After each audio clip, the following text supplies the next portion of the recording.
Hello, ladies and gentlemen. Eddie Marcus here again, spokesman and advocate of basic human rights for all people.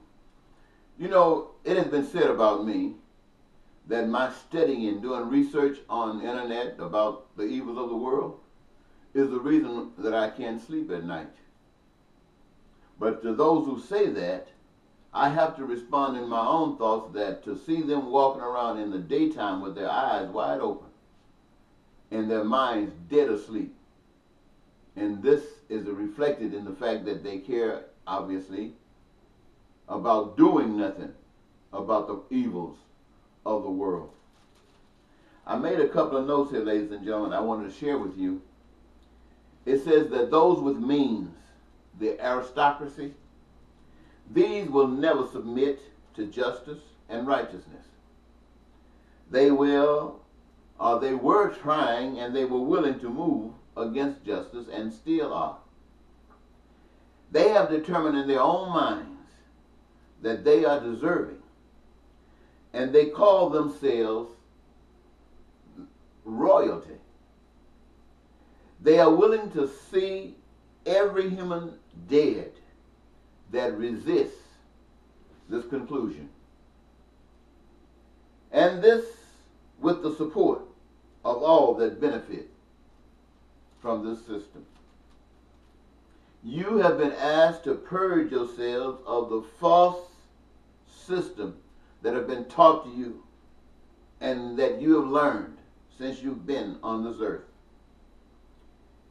For if you rose up and fought, even if you win, you lose, because you will become what you have tried to destroy. I ask that you purge yourselves of the evils of this system and engage the road of a new system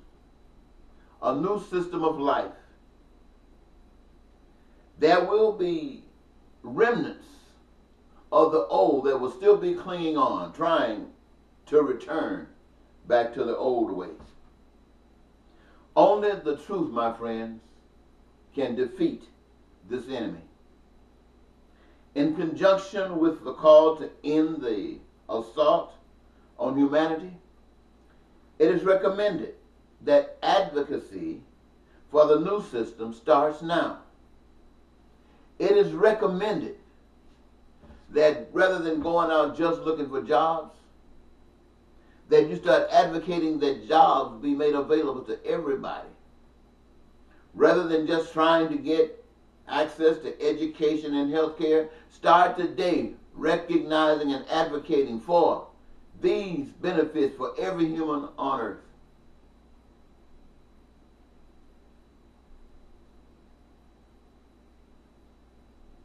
I know this kind of sounds bizarre because you probably have never heard someone speak to you like this.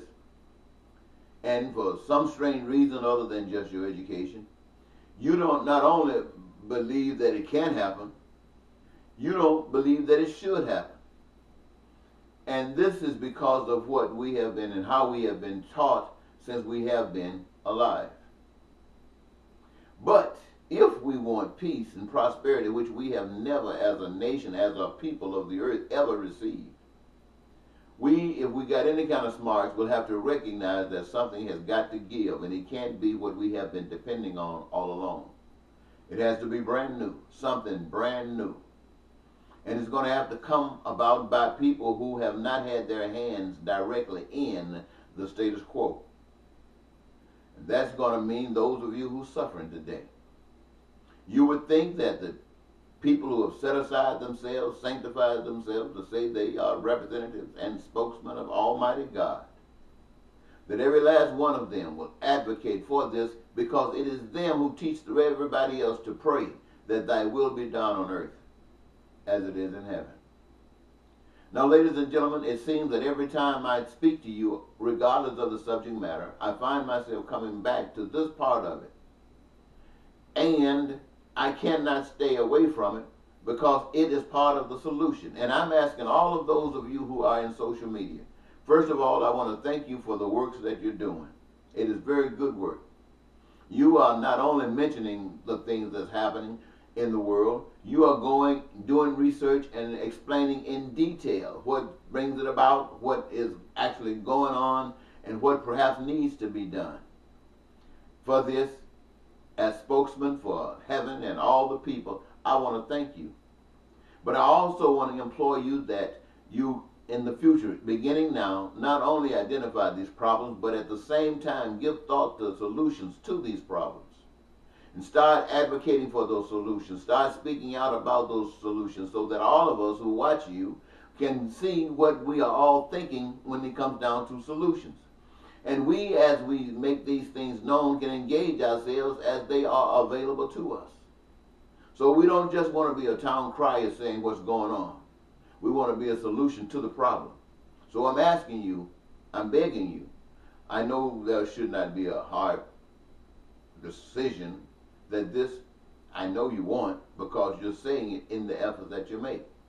And so I want to once again thank you for everything that you're doing. And I'm asking the people everywhere that's hearing my voice today, let us start championing the new system, for which is the hallway of peace, hallway of prosperity and joy for every last one of us, so that before we die, we can rejoice that our dreams came true. And we made them come true by changing who and what we are from what we used to be to what we have made ourselves out to be because of our decision, because of our choices. And so once again, I want to thank you in this conclusion. Eddie Marcus, spokesman and advocate of basic human rights, which are your rights to life. You are here. You didn't do anything to be here, but you are here. And as being here, you have certain rights that sustains you while you are here. Those are inalienable rights that's built in from creation. And if we can meet those, my friend, it will be the schoolroom whereby we learn about all of the other caveats, all of the other cream on the top that we have determined are essential for our happiness. Thank you very much.